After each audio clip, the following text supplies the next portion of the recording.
ఇప్పుడు నేను చెప్పాను కదా సెన్స్ ఆఫ్ ఇండివిజువాలిటీ ఇంపార్టెంట్ అని చెప్పి. ఇప్పుడు సెన్స్ ఆఫ్ ఇండివిజువాలిటీ ఎక్కువైపోయినా కానీ ప్రాబ్లమ్ కదా.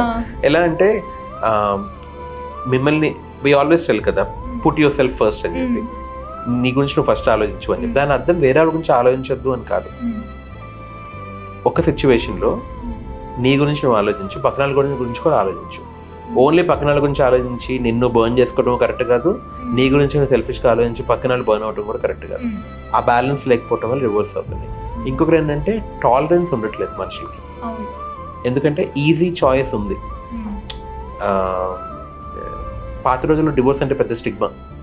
ఒక డివోర్సీ అంటే ఊర్లో ఒకళ్ళు ఇద్దరు ఉండేవాళ్ళు, వాళ్ళకి ఫ్రెండ్స్ పెద్ద ఉండేవాళ్ళు కాదు, వాళ్ళు ఒక్కళ్ళే ఎట్లా బతికేసేవాళ్ళు, వాళ్ళకి ఏదో అంటరాని రోగం ఉన్నట్టు ట్రీట్ చేసేవాళ్ళు. ఈ రోజుల్లో అట్లా కాదు, రైట్? డివోర్స్ అంటే చాలా మంది, ఇప్పుడు నాకు వచ్చే సగం మంది పేషెంట్స్ అక్కడ /మ్యారీడ్ అని ఉంటుంది కదా, మనం హాస్పిటల్లో బయోడేటా ఫిల్ చేసినప్పుడు వాళ్ళు అడిగితే, సార్ డివోర్స్ అని ఎందుకు లేదు సార్, అది కూడా కేటగిరీ అంటే అంటాను, డివోర్స్ అంటే సింగిలే కదమ్మా, ఇది కమంటే సింగిల్, సో సింగిల్ నాట్ ఇది అని చెప్తాను.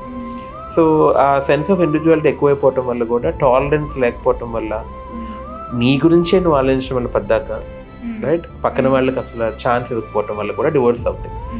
ఒక విధంగా అది తప్పు, ఒక విధంగా చాలా మంచిది. కొన్ని కపుల్స్ అబ్యూస్కి గురైనా కానీ, హెరాస్మెంట్కి గురైనా కానీ, పిల్లల కోసం ఆ పెళ్ళిలో ఉంటూ ఉంటారు. పాత రోజు కూడా అట్లా ఉండేవాళ్ళు చాలా మంది, ఇప్పుడు కూడా అట్లా ఉండేవాళ్ళు ఉన్నారు ఇంకా, ఒక సర్టైన్ ఫ్యామిలీస్ నుంచి వచ్చిన వాళ్ళు. సో అది మంచిది కాదు.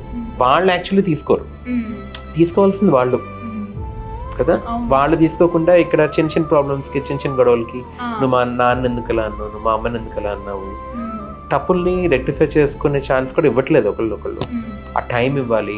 థెరపీకి వెళ్ళొచ్చు, థెరపీకి వెళ్ళి యుఎస్లో చిన్న గొడవ అయినా కానీ హస్బెండ్ వైఫ్ థెరపీకి వెళ్తారు, ఇండియాలో వెళ్ళరు. ఇండియాలో ఏంటంటే చిన్న గొడవ అయితే డివోర్స్ దాకా వెళ్ళిపోతున్నారు. థెరపీకి ఎప్పుడు వస్తారంటే అంత ప్రాబ్లం ఇద్దరిలో ముదిరిపోయి ఎప్పుడో ఇంకా కలిసి ఉండలే మేము అనే స్టేజ్లో కౌన్సిలింగ్ వస్తారు. అప్పుడు కౌన్సిలింగ్ మాత్రం ఏం చేయగలుగుతారు? They can't help. అది కూడా కోర్ట్ రూమ్ డ్రామా లాగా అయిపోతుంది, అది కౌన్సిలింగ్ లాగా ఉండదు.